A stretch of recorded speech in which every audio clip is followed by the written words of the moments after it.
जय हिंद दोस्तों। आइए इस वीडियो में समझते हैं पृथ्वी के सबसे बाह्य परत, ऊपरी परत यानी कि स्थलमंडल के बारे में।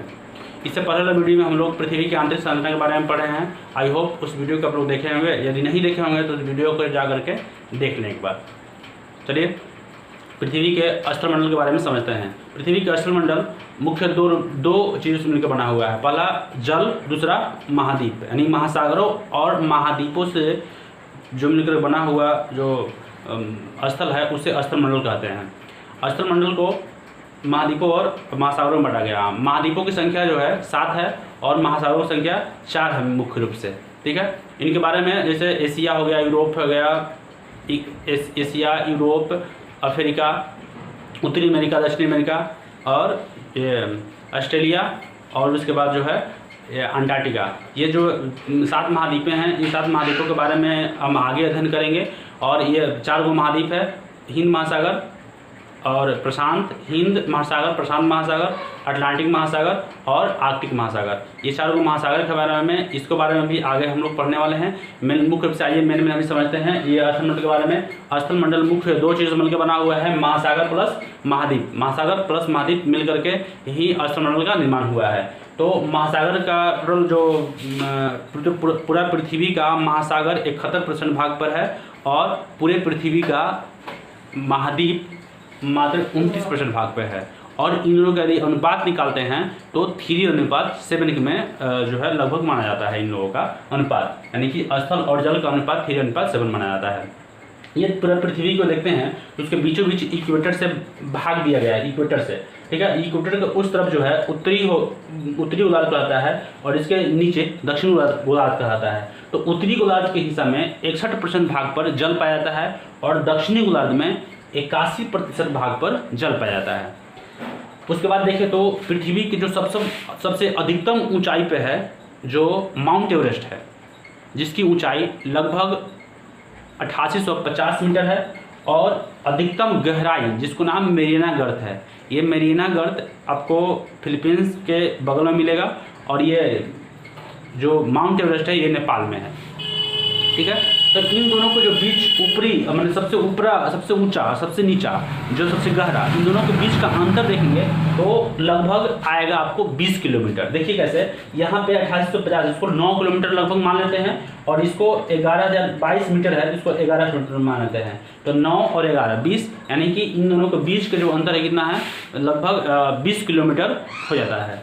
उसके बाद जो महासागर है, महासागर जो तल होता है, जो सबसे नीचे जो तल होता है, उस तल लगभग पतली होती है, यानी कि उसकी जो पतली परत होती है जो 12 से लेकर के 20 किलोमीटर तक होती है।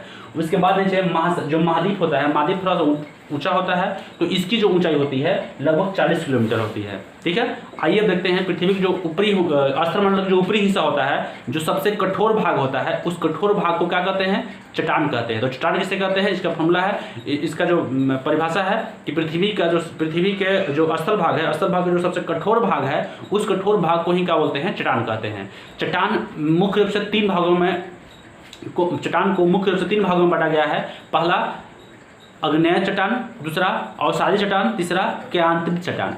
तो हम लोग अग्नेय चट्टान के बारे में अध्ययन करते हैं। पहले अग्नेय चट्टान मुख्यतः जो है सामरिक रूप से, मतलब आर्थिक रूप से यह भी बहुत ही महत्वपूर्ण चट्टान है। आर्थिक रूप से महत्वपूर्ण चट्टान है क्योंकि इससे जो है खनिज पदार्थ बहुत से मिलते हैं, जैसे लोहा, तांबा, जस्ता, निकल, क्रोमाइट, मैग्नीज, सोना, प्लेटिनम तथा प्लेटिनम पाए जाते हैं। और इस जो महत्वपूर्ण जो धातुएं हैं और ये सभी धातुएं ये अग्नेय चट्टान से निकलते हैं। अग्नेय चट्टान को जो है 5 भागों में बांटा गया है। पहला है ये बैथोलिथ चट्टान, बैथोलिथ अग्नेय चट्टान। तो बैथोलिथ जो अग्नेय चट्टान है ये मुख्य रूप से यूएसए एवं कनाडा में पाया जाता है ना। ये उत्तरी अमेरिका का जो देश है, यूएसए, कनाडा, ये दोनों जो है पाया जाता है बैथोलिथ चट्टान। उसके बाद लैकोलिथ चट्टान है। लैकोलिथ चट्टान ये उत्तरी अमेरिका में पाया जाता है। उत्तरी अमेरिका के जो पश्चिमी भाग है वहाँ पे पाया जाता है।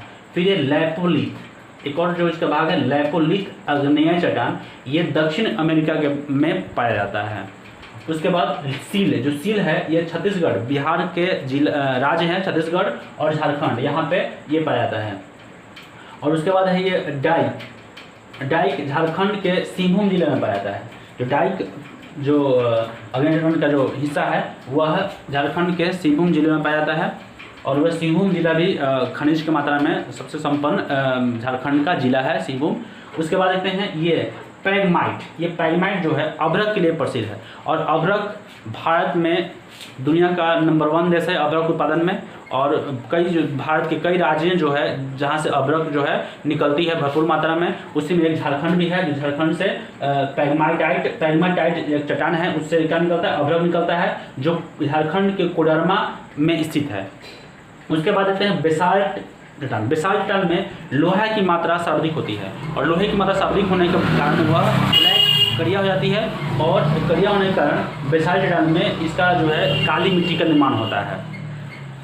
उसके बाद देखते हैं इसका रूपांतरित जो चट्टानें हैं, जैसे ग्रेनाइट हो गया, ग्रेनाइट को रूपांतरित करके निस बनता है। साइनाइट जो है साइनाइट निस बनता है। उसके बाद बेसाल्ट जो है सिस्ट बनता है। ये सब केंद्रित होकर बनी हुई चट्टान है। उसके बाद देखते हैं हम लोग ये अग्नेय चट्टान तो पढ़ लिए। उसके बाद दूसरा है अवसादी चट्टान।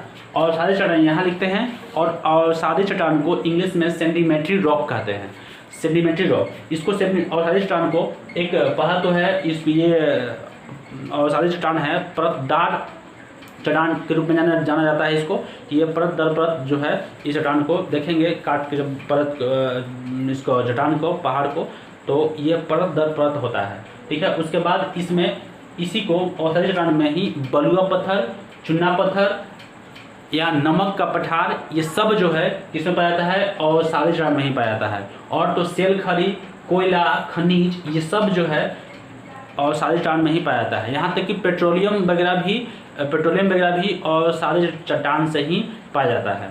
ठीक है। उसके बाद फिर देखते हैं ये भारत की कुछ नदियां हैं जिनसे कोयला निकलती है। उन नदियों का नाम है दामोदर, गोदावरी, महानदी।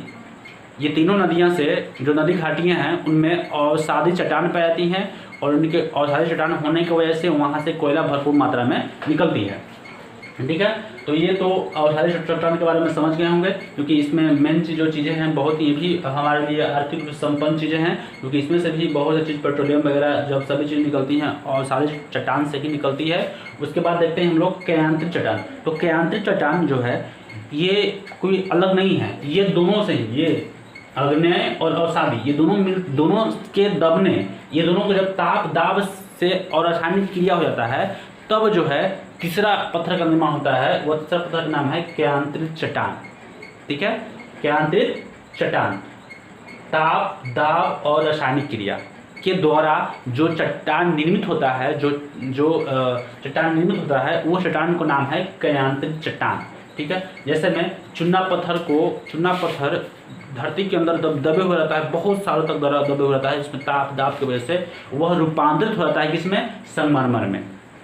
ठीक है। तो इस तरह से बहुत सारे जो चट्टानें हैं जो केयांत्रित है और ये अग्नेय है और अवसादी है जो केयांत्रित बन गई है ताप दाब और